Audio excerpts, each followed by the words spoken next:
بسم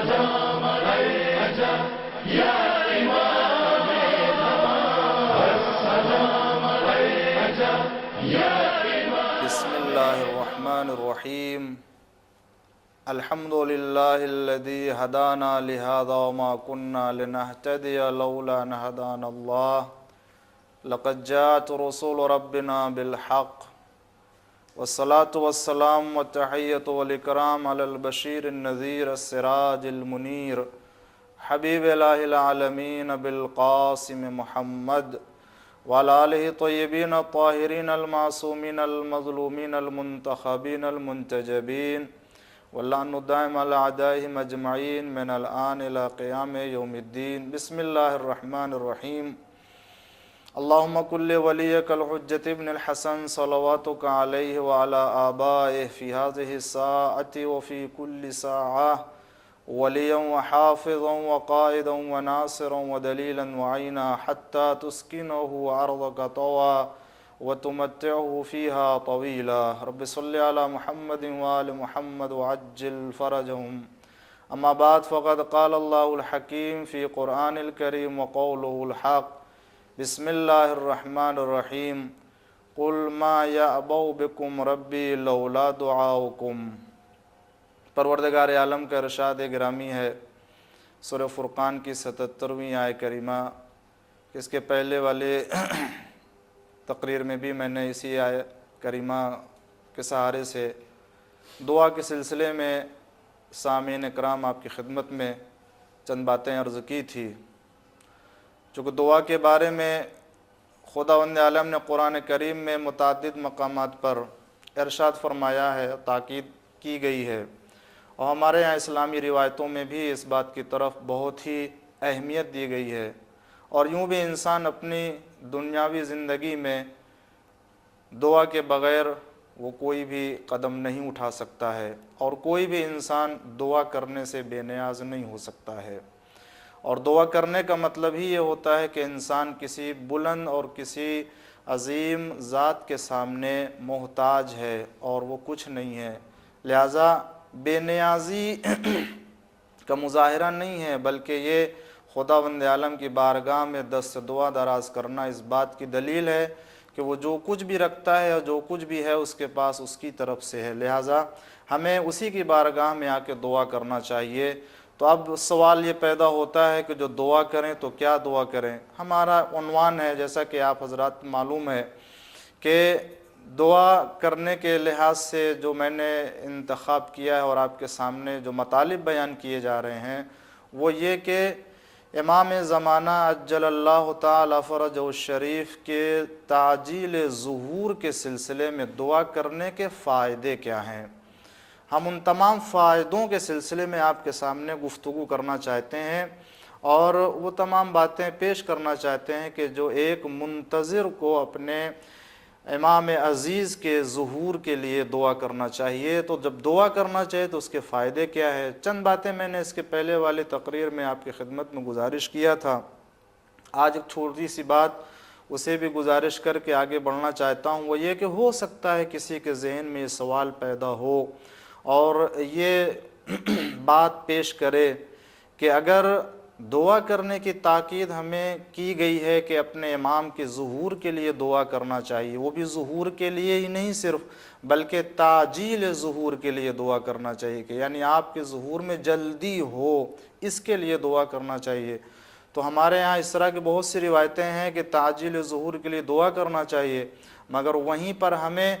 جلد بازی سے روکا بھی گیا ہے، منع بھی کیا گیا ہے کہ آپ ظہور کے سلسلے میں جلد بازی سے کام نہ لیجئے. تو یہ کیا دونوں باتیں ٹکرا نہیں رہی ہیں؟ ایک طرف یہ کہا جا رہا ہے کہ آپ تعجیل ظہور کے لیے دعا کیجئے، اور دوسری طرف ہمیں منع کیا گیا ہے کہ جلد بازی سے کام نہ لیجئے. تو کیا یہ دونوں باتیں ہو سکتا ہے غلط نہیں ہے. ان باتوں کو اس طریقے سے ہم جمع کر سکتے ہیں. وہ یہ کہ دیکھیں، جو جلد بازی اور جو تعجیل واقعی قابل مذمت ہے، اور خدا اور اللہ اور رسول کی نگاہ میں اس کی مذمت کی گئی ہے وہ جلد بازی کہ جو اللہ کی بارگاہ سے مایوس ہونے کے بعد تعجیل ظہور کے لیے دعا کرے۔ یعنی اگر کوئی امر پروردگار سے مایوس ہو جاتا ہے اور مایوسی کے بعد وہ دعا کرتا ہے تو یہ گناہ ہے، اور ایسی جلد بازی اور ایسی تعجیل یعنی عجلت کرنا کہ جس میں مایوسی پائی جا رہی ہو، جس میں اللہ کے حکم اور اللہ کے امر سے مایوسی کا مظاہرہ کیا جا رہا ہو، یہ جلد بازی مذموم ہے، قابل مذمت ہے، اس کی اسلام میں ہمارے یہاں کوئی جگہ نہیں ہے۔ تو لیکن اگر وہ جلد بازی، یا جلد بازی نہ کہیے بلکہ وہ جلدی کرنا ظہور کے لیے کہ جس میں ایک تڑپ پائی جا رہی ہو، اللہ کے امر کے اوپر عقیدہ رکھتا ہو، اللہ کے حکم کے اوپر ایمان ہو، اور اسی کے ساتھ ساتھ اپنے وظیفے کو ادا کر رہا ہو، تو یہ کسی بھی طرح کی جلد بازی قابل مذمت نہیں کہی جا سکتی ہے۔ دوسرے یہ کہ وہ عجلت اور وہ جلد بازی قابل مذمت ہے کہ جو امر پروردگار کے سامنے تسلیم ہونے کے خلاف ہو، کہ اگر ہم امر پروردگار کے سامنے سر تسلیم نہیں خم کر رہے ہیں بلکہ امر پروردگار ایک طرف اور ہماری رائے ایک طرف، تو پھر یہ جلد بازی ہے۔ تو ہمیں جلد بازی یا تعجیل کے لیے دعا کرنے کا حکم دیا گیا ہے، مگر اسی کے ساتھ ساتھ ہم اپنے خدا، رسول اور امام کے حکم کے سامنے تسلیم بھی ہیں۔ تو اگر تسلیم ہونے کے ساتھ ساتھ دعا کرتے ہیں تو اس میں کسی بھی طرح کی مذمت یا کسی بھی طرح کا ٹکراؤ نہیں پایا جاتا ہے۔ دوسرے یہ کہ ہمارے دعا کرنے سے یہ مسئلہ بھی آتا ہے کہ خود حکم دیا گیا ہے ہمیں کہ تم دعا کرو، اور اس میں انسان یہ عقیدہ رکھتا ہے اور یہ کہتا بھی ہے دعا کے ہمراہ کہ ہم ان تمام چیزوں کو طلب کر رہے ہیں کہ جس میں کوئی جلد بازی نہیں ہے، یعنی امر پروردگار کے سامنے سر تسلیم خم کرتے ہوئے ہم ساری چیزوں کو اللہ سے طلب کر رہے ہیں، جیسا کہ روایت میں ہے، اور اس روایت کو شیخ عثمان بن سعید عمری کے ذریعے سے نقل ہے کتابوں میں، اور یہاں میں آپ کے سامنے اسی کا خلاصہ پیش کرنا چاہتا ہوں کہ اس میں آیا ہے کہ فقرہ پایا جاتا حتیٰ، یعنی دعا کرنے والا یہ کہتا ہے حتیٰ لا احب تعجیل ما اخرتا، پروردگار میں تیری بارگاہ میں دعا تو کرتا ہوں لیکن کبھی بھی اور ہرگز میں اس چیز کے بارے میں جلدی نہیں کرتا ہوں جس کو تو نے تاخیر سے قرار دیا ہے، یا ولا تاخیر ما عجلتا، اور جس کو تو نے جلدی قرار دیا میں اس میں تاخیر نہیں چاہتا ہوں، ولا اکشف عما سترتہ، جس چیز کو تو نے چھپا کے اور مخفی رکھا ہے میں اسے کشف نہیں کرنا چاہتا ہوں، ولا ابحث عما کتمتہ، جس کو تو نے چھپا کے مخفیانہ طور سے رکھا ہے، پردے میں رکھا ہے، یا جو تو نے راز اور رموز کو عنوان سے لوگوں کے نگاہوں سے چھپا کے رکھا ہے، اس کے بارے میں بحث نہیں کرتا ہوں، ولا انازعک فی تدبیرک، میں تیری تدبیر میں جھگڑا نہیں کرتا ہوں، بحث نہیں کرتا ہوں، نزاع نہیں کرتا ہوں، ولا اقول لما، نہ یہ کہتا ہوں کہ یہ کیوں ہے، یہ کیسے ہے، وکیف، کیوں ہو گیا، کیسے ہو گیا، وما بال ولی الامر، اور اس کے بعد یہ پورا سلسلہ ہے۔ تو اس میں دیکھیں کہ ایک دعا کرنے والا ان تمام عوامر، ان تمام اعتقادات کے اوپر تسلیم ہے، حکم خدا کے سامنے سر جھکا کے آتا ہے، جس کو تو نے مقدر کر دیا اس اعتبار سے میں تسلیم ہو کر کے دعا کرتا ہوں۔ تو یہ وہ جلد بازی کہ جس میں امر خدا کے سامنے تسلیم نہ ہو یا امر خدا سے مایوسی ہو، وہ قابل مذمت ہے، ورنہ مذمت نہیں ہے۔ تو آئیے دیکھتے ہیں کہ فائدے کے عنوان سے علماء نے ہمارے لیے کیا بیان کیا ہے تاکہ ایک شوق پیدا ہو، ہم اس اعتبار سے امام علیہ السلام، البتہ یہ بات نقل کرتا چلوں آپ کی خدمت میں کہ کبھی کبھی ہو سکتا ہے ان تمام فائدوں کی بنا پر انسان امام کے لیے دعا کرے، مگر فائدوں کی طرف متوجہ ہو کر دعا کرنا اور ہے محبت امام اور ولایت امام رکھتے ہوئے امام کے ظہور کی تعجیل کے لیے دعا کرنا اور ہے۔ لہٰذا ہمیں ان تمام فائدوں کی طرف متوجہ ہونے کے ساتھ ساتھ بہرحال یہ امتیاز اور یہ خصوصیت رکھنا ہوگی کہ ہم کو جو دعا کرنا ہے وظیفے کے عنوان سے، کہ وہ ہمارے عزیز امام ہیں۔ آج ہمارے امام زمانے میں نہیں حاضر ہیں، موجود نہیں ہیں، مشاہدہ نہیں کر رہے ہیں، سارے مسائل دنیا میں پیدا ہو رہے ہیں۔ امام علیہ السلام کے ظہور کے اوپر منحصر ہے کہ سارے مسائل ختم ہو جائیں گے، تو ہم کو اس تڑپ کے ساتھ امام علیہ السلام کے ظہور کے لیے دعا کرنا چاہیے۔ تو سب سے پہلا فائدہ امام علیہ السلام کے ظہور میں جلدی کے لیے دعا کرنے کا یہ ہے کہ خود امام علیہ السلام نے فرمایا ہے، اور یہ تواتر کے ساتھ ہمارے یہاں حدیثیں پائی جاتی ہیں کہ امام علیہ السلام نے فرمایا وَاقْثِرُ الدُّعَاءَ بِتَعْجِيلِ الْفَرَجِ، زیادہ سے زیادہ دعا مانگو تعجیل ظہور کے لیے۔ اس کے بعد امام نے خود اس کا فائدہ اسی حدیث میں بیان کیا ہے کہ بے شک تمہاری کشادگی، تمہارے اچھے حالات، تمہارے جو ہے وہ خوشحالی اسی میں ہے، اسی میں منحصر ہے۔ یعنی ہم جب دعا کریں گے تو خود امام علیہ السلام کے ظہور کے ذریعے سے ہمارے مشکلات برطرف ہو۔ آج دنیا میں کون ہے کہ جو اس تشنگی کا احساس نہ کر رہا ہو، اور کون ہے کہ جو واقعی قدم قدم کے اوپر انسان جو ہے وہ جو حق سے محروم کیا جا رہا ہے اس کا احساس نہ کر رہا ہو کہ ہم کو حق مل جائے، یا اگر واقعی دین کے بارے میں درد رکھتا ہے تو کیا اس بات کا احساس نہیں کرتا ہے کہ جہاں بھی حق چھینا جا رہا ہے، کسی کے اوپر ناانصافی ہو رہی ہے، کسی کے ہاں ظلم ہو رہا ہے، انسان کا دل تڑپتا ہے۔ تو واقعی ہمارا جب دل تڑپتا ہے ایک دین دار ہونے کی حیثیت سے، تو جو پردہ غیب میں وارث دین ہے، جو ذمہ دار قرآن ہے، جو ولی خدا کے عنوان سے ہے، کیا اس کا دل نہیں تڑپ رہا ہوگا؟ ہم بھی انتظار کر رہے ہیں، امام علیہ السلام بھی انتظار کر رہے ہیں، امر پروردگار کا انتظار کر رہے ہیں۔ لہٰذا یہ سارے مسائل اس دن ختم ہو جائیں گے جس دن امام علیہ السلام کا ظہور ہو جائے گا، اور اسی لیے ہمیں امام علیہ السلام نے حکم دیا کہ تم زیادہ سے زیادہ دعا کرو۔ اس کی تفصیلات میں نہیں جانا چاہتا ہوں کہ ورنہ امام علیہ السلام نے خود فرمایا کہ وَاقْثِرُ الدُّعَاء، صرف دعا کرنے کا حکم ہوتا تو کہہ سکتے تھے کہ دعا کیجئے جس طرح کے اور تمام، لیکن امام علیہ السلام نے یہ نہیں فرمایا کہ دعا کیجئے، بلکہ زیادہ سے زیادہ دعا کیجئے۔ اب زیادہ سے زیادہ دعا کرنے کا مفہوم کیا ہو سکتا ہے؟ یہ ہر انسان اپنے نزدیک طے کر سکتا ہے کہ ہم کتنا دعا کرتے ہیں امام علیہ السلام کے لیے۔ آیا صبح میں، دوپہر میں، ہر نماز کے بعد کیا ہم اس بات کی طرف متوجہ ہیں امام علیہ السلام کو ظہور ہو جائے؟ کیا ہم اپنی ہر دعا میں امام علیہ السلام کے ظہور کے جلدی ہونے کے لیے دعا کو مقدم کرتے ہیں یا نہیں مقدم کرتے ہیں؟ تو ان تمام چیزوں سے معلوم ہو جائے گا کہ واقعی وقت صرف دعا کی منزل میں ہے، یا یہ کہ صرف دعا کر لیتا ہے، یا یہ کہ صرف ایک اپنی ذمہ داری سمجھتا ہے کہ نہیں دعا ہونا چاہیے اور دعا کر دیتا ہے۔ تو تڑپ سے اور اضطراب جب تک نہیں ہوگا اس وقت واقعی امام علیہ السلام کے ظہور کے لیے دعا کرنے کا مفہوم ادا نہیں ہو سکتا ہے۔ دوسرا فائدہ اس سلسلے میں یہ ہے کہ جو کتاب مکیال المکارم میں صاحب کتاب نے نقل کیا ہے، اور میں تھوڑی سی تفصیل کے ساتھ میں آپ کی خدمت میں عرض کروں گا، اور اگر وقت مجھے نہ ملا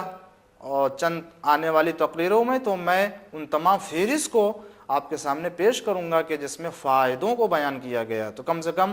اجمالی طور سے وہ فائدہ تو ہمارے نگاہوں کے سامنے ہو۔ تو دوسرا فائدہ یہ ہے، ذکر کیا ہے کہ یوجب ازدیاد النعم، امام علیہ السلام کے ظہور میں تعجیل کے لیے دعا کرنے سے نعمتوں میں اضافہ ہوتا ہے۔ اگر امام کے لیے دعا کریں گے تو پروردگار عالم ہماری نعمت میں اضافہ کرے گا، جو دے رہا ہے وہ تو سلسلہ رہے گا ہی، لیکن اس کے علاوہ خود دعا کی برکت سے پروردگار عالم ہمارے لیے دعا کی برکت سے ایک نعمت میں اضافہ کرے گا، اس کے بعد پھر نعمت میں اضافہ کرے گا۔ اب اس سلسلے میں بہت سی بحث ہو سکتی ہے، کبھی کبھی وجود خود نعمت ہے، کبھی کبھی نعمت کا ملنا خود جو ہے وہ ایک نعمت ہے، کبھی کبھی نعمت کا نہ سلب ہونا خود نعمت ہے، کبھی کبھی خود دعا کرنے کی توفیق ہونا خود نعمت ہے۔ یہ ساری نعمتیں ہیں کہ جن کو واقعی احساس کرنا چاہیے۔ ہماری زندگی میں کتنی نعمتیں آتی رہتی ہیں، مگر چونکہ اتنی کثرت سے نعمت کا نزول ہوتا ہے کہ ہم کثرت کی بنا پر ہم اس نعمت کی طرف متوجہ نہیں ہوتے ہیں۔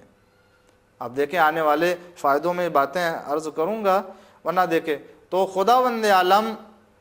نعمت میں اضافہ کرتا ہے، اور اس عنوان سے کہ بہت سی باتیں کہی جا سکتی ہیں۔ ایک تو خود وجود کی نعمت ہے، آج ہمارا وجود قائم ہے، باقی ہے،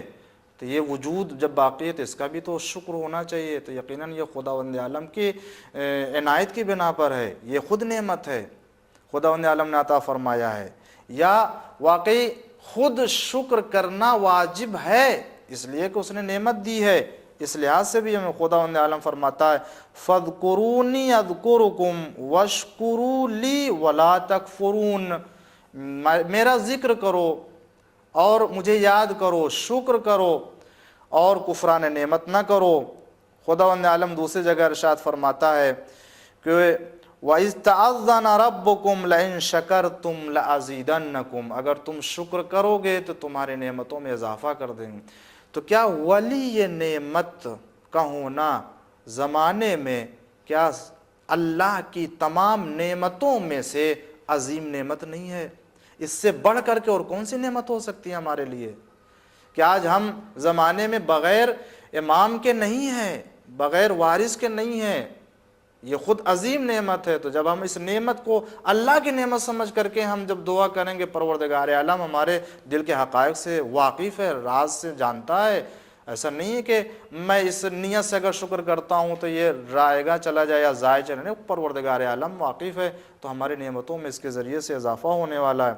وَاشْكُرُوا اللَّهَ إِن كُنتُمْ إِيَّاهُ تَعْبُدُونَ، اگر اس کی عبادت کرتے ہو تو پھر اس کا شکر بجا لاؤ، اس عنوان سے۔ اس کے بعد انسان جو ہے وہ اس عنوان سے بھی پروردگار عالم کے نعمت کا شکر ادا کرے کہ واقعی خداوند عالم نے اسے ان تمام مرحلوں سے گزارا ہے۔ تو امام کے وجود کی خود جو ہے وہ نعمت کو عنوان سے شکر ادا کرنا چاہیے، خود زندگی باقی ہے، بقائے حیات کے اعتبار سے بھی خود رزق مل رہا ہے امام علیہ الصلوۃ والسلام کے وجود سے، خود اس اعتبار سے بھی۔ تو خلاصہ یہ کہ اگر ہم امام علیہ السلام کے ظہور میں جلدی کے لیے دعا کریں گے تو پروردگار عالم اس برکت سے ہمارے نعمتوں میں اضافہ فرمائے گا۔ اس کے بعد آپ دیکھیں کہ خداوند عالم نے یہ ہمارے لیے جو عظیم فرصت عطا کی ہے اس عنوان سے کہ پھر فرماتے ہیں کہ امام کے ظہور کے لیے کہ اظہار المحبہ الباطنیہ، انسان جب دعا کرتا ہے، کسی کے لیے بھی جب دعا کرتا ہے تو یہ دعا خود اس بات کا اعلان ہے کہ اس کے دل میں اس کی محبت پائی جا رہی ہے، وہ اپنے باطنی محبت کو ظاہر کر رہا ہے۔ کہ اس میں کوئی شک نہیں ہے کہ ہم اللہ اور رسول کے بعد امام علیہ السلام سے محبت کرتے تو محبت کا اظہار بھی تو ہونا چاہیے۔ ہر انسان اسی کے لیے دعا کرے گا جس سے وہ محبت کرتا ہے، جس کی محبت اس کے دل میں پائی جاتی ہے۔ اس کے بعد تیسرا فائدہ یہ ہے کہ انہ علامۃ للانتظار یا علامۃ الانتظار، دعا کرنا خود اس بات کی دلیل ہے کہ یہ منتظر میں ہے، انتظار کرنے والوں میں ہے، ورنہ کون ہے جو کسی چیز کا انتظار کرتا ہے تو اس کی حالت میں تبدیلی بھی آتی ہے۔ اب دیکھیں کہ انسان جو کسی نعمت کے ملنے کا جب انتظار کرتا ہے تو کیا اس کے لیے دعا نہیں کرتا ہے؟ تو ظہور کی نعمت کتنی عظیم نعمت ہے، امام کو مشاہدہ کرنے کی نعمت کتنی عظیم نعمت ہے، تو انسان کو اس عنوان سے بھی آ کر کے دعا مانگنا چاہیے۔ اس کے بعد نہیں معلوم یہ تیسرا فائدہ چوتھا فائدہ کتنا، لیکن بہرحال فائدوں میں سے ایک فائدہ یہ ہے کہ النجات من فتن آخر الزمان، آخری زمانے کے فتنوں سے نجات ملے گی۔ اگر امام علیہ السلام کے ظہور کے لیے دعا کریں گے، جلدی ظہور ہو جائے، تو روایتوں میں آیا ہے کہ جو بھی ظہور کے لیے دعا کرے گا آخری زمانے کے فتنوں سے محفوظ رہے گا۔ آخری زمانے کا فتنہ کیسا ہے اور کتنا عظیم فتنہ ہے کہ انسان گھر سے نکلے گا، صبح میں روایتوں میں آئے گا، صبح میں نکلے گا، شام میں آئے گا، دونوں کی حالت الگ الگ ہوگی، با ایمان جائے گا، بے ایمان گھر واپس آئے گا۔ یا اس کے برعکس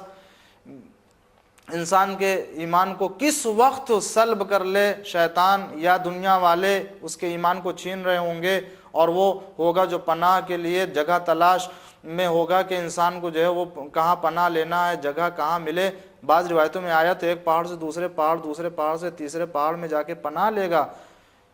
کہ کوئی جگہ اسے پناہ کی نہیں ملے گی۔ ہر ایک ہوگا کہ جو اس کے ایمان کو چھین رہا ہوگا، ہر ایک ہوگا کہ جو اس کے عقیدے کو نقصان پہنچا رہا ہوگا۔ تعبیر ہے، پیغمبر اکرم حضرت محمد مصطفیٰ صلی اللہ علیہ وآلہ وسلم فرماتے ہیں آخری زمانہ آئے گا تو اس میں ایمان کو محفوظ رکھنا بہت دشوار ہوگا، کہ انسان اپنے ایمان کو بچانے کے لیے ایک پہاڑ سے دوسرے پہاڑ اور دوسرے پہاڑ تیسرے، اس طرح کے، یعنی اس کا مطلب یہ ہے کہ امام پیغمبر فرماتے ہیں ایمان پر ثابت قدم رہنا بہت دشوار ہوگا۔ لیکن وہیں پر ایک دوسری حدیث پائی جاتی، چھٹے امام جعفر صادق علیہ السلام نے فرمایا ہے، اسی سے ملتی جلتی حدیث میں انہوں نے فرمایا کہ آخری زمانے میں کسی کا ایمان محفوظ نہیں ہوگا سوائے ایک شخص کے۔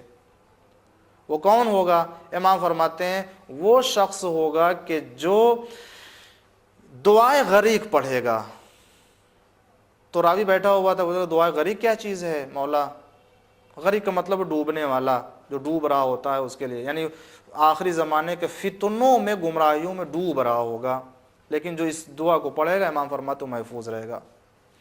امام علیہ السلام نے فرمایا دعا غریق تو معلوم کرنا چاہیے۔ امام نے فرمایا یا اللہ یا رحمان یا رحیم یا مقلب القلوب ثبت قلبی علی دینک، جو اس دعائے غریق کو پڑھے گا وہ ثابت قدم رہے گا پروردگار عالم اس کے ایمان کو، وہ گمراہ نہیں ہوگا۔ امام علیہ السلام نے ضمانت لی ہے۔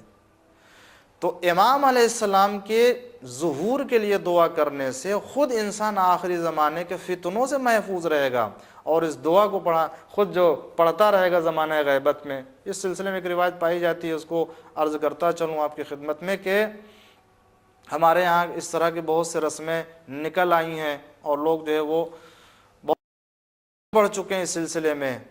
تو راوی بیٹھا ہوا تھا تو اس نے دہرایا اس دعا کو اور اس طریقے سے پڑھا کہ یا اللہ یا رحمان یا رحیم یا مقلب القلوب والابصار ثبت قلبی علی دینک۔ تو امام علیہ السلام بیٹھے ہوئے تھے،